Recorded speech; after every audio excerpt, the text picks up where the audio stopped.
جب میرے تایا زاد زاہد پولیس کے محکمے میں انسپکٹر ہو گئے تو بزرگوں نے ہماری شادی کی بات چلا دی۔ امی اور تائی میں انبن تھی، مگر مردوں نے گھر کی عورتوں کے اس الجھاؤ کو پس پش ڈال دیا اور دادا کے حتمی فیصلے کے بعد میری شادی زاہد سے ہو گئی۔ ہم دونوں ہی اس بندھن سے خوش تھے۔ کبھی کبھی چھیڑنے کو کہہ دیتی کہ تم پولیس والوں سے خدا بچائے، تمہاری دوستی اچھی اور نہ ہی دشمنی اچھی۔ اس پر زاہد جواب دیتے، کیا تم کو پولیس والا لگتا ہوں؟ دیکھو تو کتنا سیدھا سادہ ہوں میں۔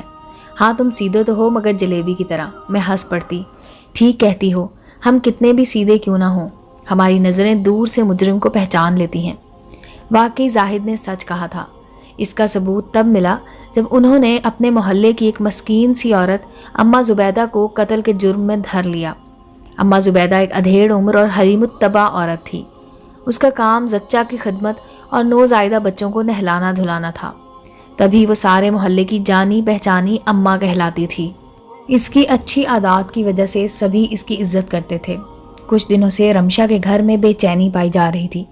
رمشا ہمارے پڑوس میں رہتی تھی، میری اس کے ساتھ اچھی دوستی تھی۔ وہ شروع دنوں سے مجھ کو بھلی لگتی، ہر وقت کلی کی طرح شگفتہ اور پھول کی مانند کھلی کھلی نظر آتی۔ مجھے خبر تھی کہ وہ سامنے والے پراپرٹی ڈیلر سبحان صاحب کے نوجوان لڑکے ذیشان کے عشق میں گرفتار ہے۔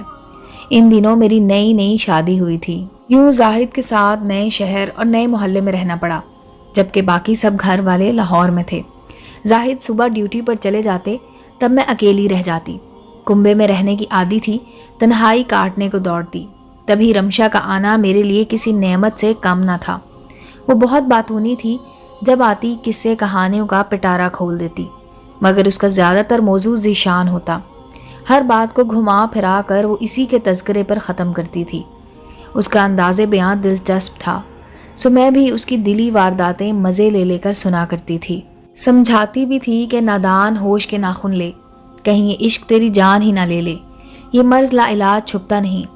پھر بات کھلی، گلی گلی عام ہوئی، خوشبو اڑی تو پھیلتی ہی چلی گئی۔ غیروں کو پہلے خبر ہوئی، اپنوں کو بعد میں پتہ چلا۔ بالآخر اس کے گھر والوں کو بھی سنگن ہو گئی۔ ماں اور بہنیں سمجھانے لگیں، مگر عشق کا دریا منہ زور تھا، وہ اس میں بہتی ہی چلی گئی۔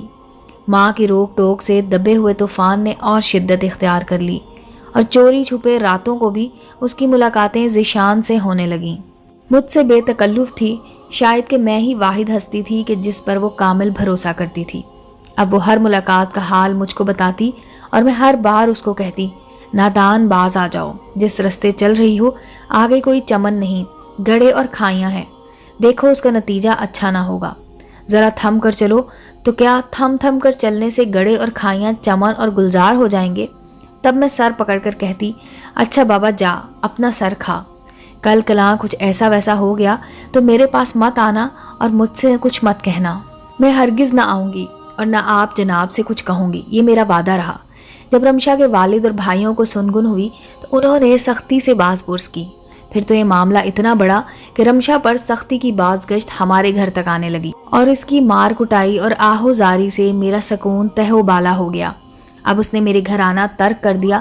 سوچتی تھی نہ جانے کب یہ جھگڑا ختم ہوگا اور اس کہانی کا کیا انجام ہوگا۔ اب میں رمشا کی خیریت دریافت نہ کر سکتی تھی، اس پر پابندیاں لگ گئی تھیں۔ اس کہانی کا عافیت برا حل تو یہی تھا کہ رمشا اور ذیشان کے بزرگ ہوش سے کام لیتے اور دونوں کو ایک بندھن میں پابند کر دیتے، کیونکہ یہ دونوں ایک دوسرے سے والہانہ لگاؤ رکھتے تھے۔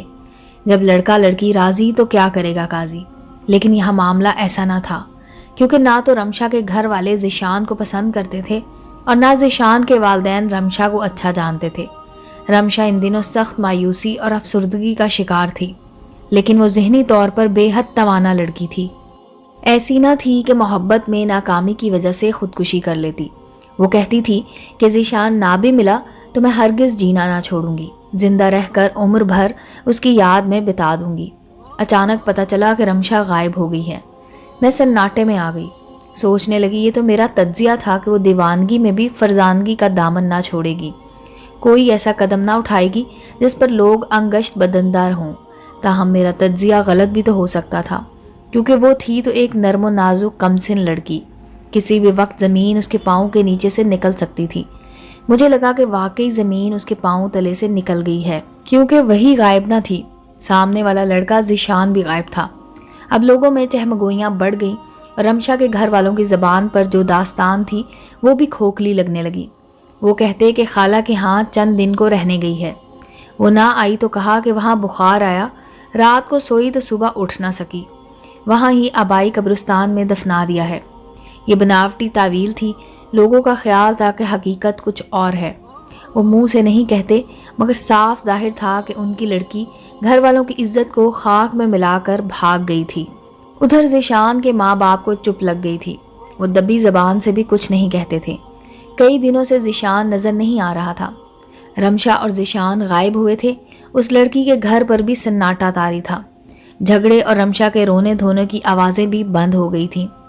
چند ہی روز میں اس کی گمشدگی کا معاملہ چھپا رہا، لیکن بعد میں ہر کسی کو علم ہو گیا کہ وہ گھر سے غائب ہو گئی ہے۔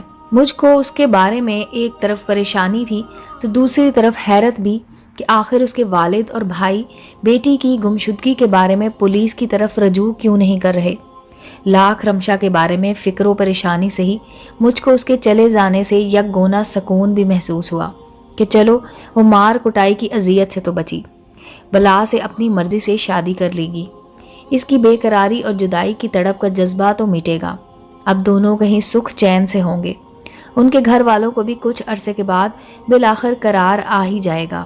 رمشا اور ذیشان کی گمشدگی کو 6 ماہ گزرے تھے کہ میرے یہاں منع کی پیدائش ہوئی۔ کچھ دن ہسپتال رہ کر گھر آئی تو میری ساس نے مجھ کو مشورہ دیا کہ تم محلے کی کسی ایسی غریب عورت کو بلوا لو جو کچھ دن تمہارے اور منع کی دیکھ بھال کر لے۔ میں نے ذہن پر زور دیا، یاد آیا ہاں ہمارے محلے میں ایک اماں زبیدہ تو ہے جس کو زچہ و بچہ کے کاموں کے لیے لوگ اجرت پر بلاتے رہتے ہیں۔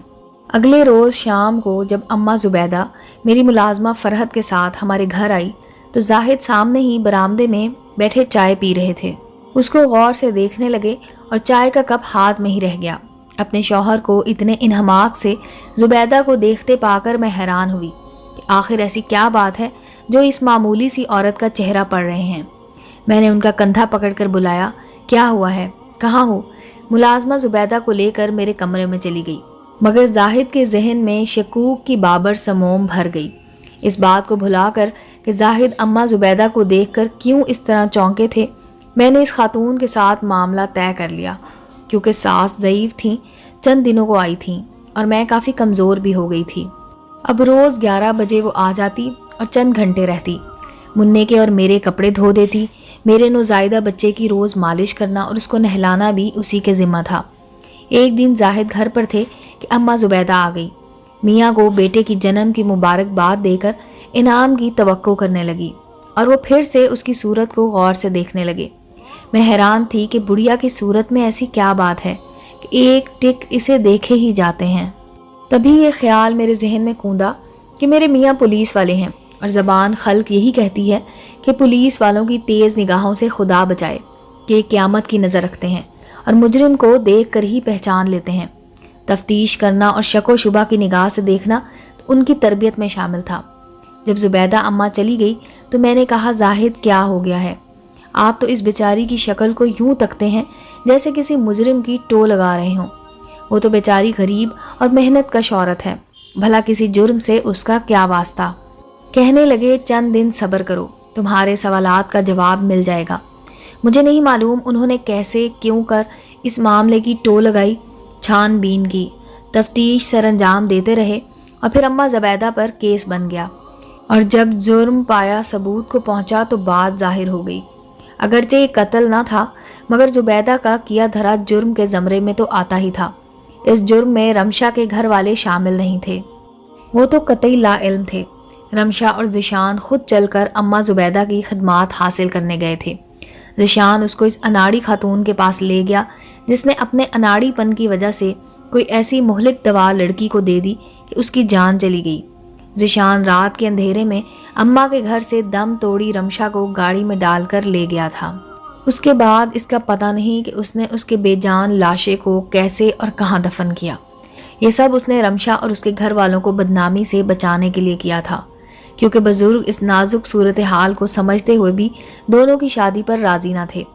اصل مجرم کون تھا اس کا فیصلہ نہ ہو سکا، مگر قانونی سزا کی صورت اماں زبیدہ کو اس کے کیے کی سزا مل گئی۔ امید ہے دوستو سٹوری اچھی لگی ہوگی۔ چینل کو لائک اور سبسکرائب کریں اور بیل آئیکن کا بٹن دبانا مت بھولیں تاکہ ہر نئے آنے والی سٹوری کا نوٹیفیکیشن آپ کو مل سکے۔ ملتے ہیں اگلی سٹوری کے ساتھ۔